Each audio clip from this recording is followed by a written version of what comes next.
Yes, in this video mga katropa, binidyohan ko si Madison na naglilinis sa bahay kasi nga wala siyang pasok kasi gawa nung may sugat siya at nagpapagaling pa siya.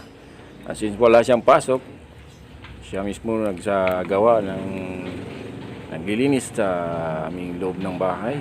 Ayan, nilinis niya mga sulok-sulok at di niya alam na binidyohan ko siya. Ayan, at siyempre para meron din tayong pang content. Ayan o, nandun siya sa bandang sulok. Marami siyang nakuhang mga dumi ng daga. Marami din, may mga nakatago diyang mga daga, lalaki pa naman. Ayan, shout out sa mga masisipag na bata. Thanks for watching. God bless everyone.